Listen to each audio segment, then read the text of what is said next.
Hello everyone and welcome back to my YouTube channel Learning Point.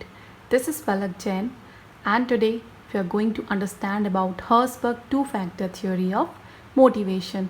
Now we'll understand Herzberg's two-factor theory. Frederick Herzberg conducted a research study to know the feelings of 200 engineers and accountants in 9 different companies in Pittsburgh, USA. जो Frederick Herzberg थे उनने conduct की एक research study क्यों conduct की to know the feelings of 200 engineers and accountants in 9 different companies in Pittsburgh, USA. तो उन्होंने क्या जानना चाहा? During the interview, they were asked to describe a few job conditions in which they felt exceptionally good or bad about jobs. So during that interview, उनसे क्या पूछा गया? To describe job conditions जिनमें उन्हें एक्सेप्शनली गुड फील हुआ है या bad feel हुआ है about their job. On analysing the information collected by interviews Herzberg categorised it into 2 category. जो इंफॉर्मेशन हर्जबर्ग ने कलेक्ट की थी इंटरव्यूज़ में, जब उन्होंने उसको एनालाइज किया तो उन्होंने उसको 2 कैटेगरीज में डिवाइड किया. वो 2 कैटेगरी कौन सी हैं? Hygiene factors and motivational factors. So we'll understand hygiene factors and motivational factors in detail. First we'll understand hygiene factors. These are job conditions which operate primarily to dissatisfy employees when the conditions are absent. Hygiene factors ऐसी job conditions होती हैं जो absent होती हैं तो employee dissatisfy feel करता है. However, their presence does not motivate them in a strong way. लेकिन जो हाइजीन फैक्टर्स होते हैं जब वो प्रेजेंट होते हैं तब वो एम्प्लॉय को मोटिवेट नहीं करते, लेकिन जब वो एब्सेंट होते हैं तो एम्प्लॉय डिससेटिस्फाई होता है.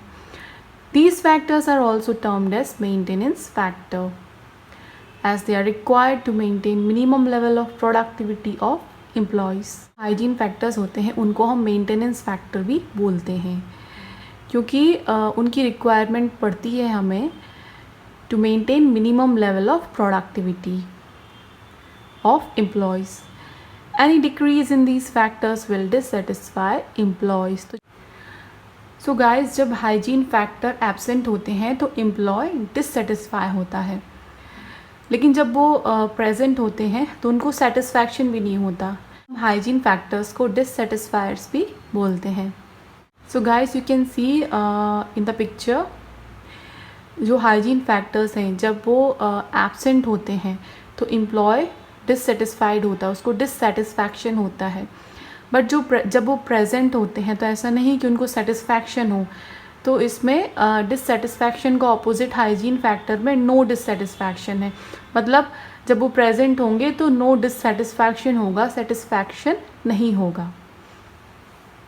हाइजीन फैक्टर्स कौन से होते हैं? Company policy and administration, relationship with subordinates, security, salary, relationship with supervisors, supervision, status, working conditions. So hygiene factors के अंडर ये सारी चीज़ें आती हैं. और जब ये एब्सेंट होती हैं तो एम्प्लॉय को डिससेटिस्फैक्शन होता है, बट वो प्रेजेंट होती हैं तो एम्प्लॉय को नो डिससेटिस्फैक्शन होता, उसको सेटिस्फैक्शन नहीं होता according to Herzberg. Now we'll understand motivational factors. These factors have a positive effect on job satisfaction, often resulting in one's total output. जो motivational factors होते हैं उनका positive effect होता है job satisfaction पर, और उसका result क्या होता है कि employee का total output बढ़ता है. Most of these factors are intrinsic to the job. Any increase in these factors will act as motivators for satisfying the employees. Motivational factor increase होते हैं तो उससे employee का satisfaction बढ़ता है. However, any decrease will not affect their satisfaction level. जब वो कम होते हैं तो satisfaction level में कोई change नहीं आता. Guys, you can see this picture. जब motivational factors बढ़ेंगे तो satisfaction increase होगा employees का, बट जब मोटिवेशनल फैक्टर्स कम होते हैं तो उसका ऑपोजिट ऐसा नहीं है कि डिससेटिस्फैक्शन है, उसका ऑपोजिट क्या है? No satisfaction. ठीक है, सेटिस्फैक्शन नहीं हो रहा बट डिससेटिस्फैक्शन नहीं है। सो मोटिवेशनल फैक्टर्स जब बढ़ते हैं तो एम्प्लॉय का सेटिस्फैक्शन बढ़ेगा, बट वो जब नहीं बढ़ रहे हैं तो उसका ऑपोजिट डिससेटिस्फैक्शन नहीं, उसका ऑपोजिट नो सेटिस्फैक्शन है। ठीक है, कोई सेटिस्फैक्शन नहीं है। Okay, now will see motivational factors. Motivational factors कौन से होते हैं जो बढ़ते हैं तो एम्प्लॉय का सेटिस्फैक्शन बढ़ता है? They are achievement, advancement, recognition, work itself, growth, responsibility. So according to Herzberg ये मोटिवेशनल फैक्टर्स हैं, जब ये बढ़ते हैं तो एम्प्लॉय का सेटिस्फैक्शन बढ़ता है।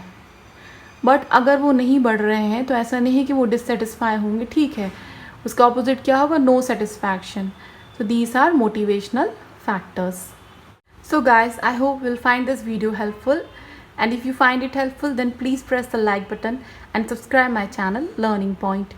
You can also follow us on Instagram and our Facebook page. Thank you so much for watching. Stay safe. Bye bye.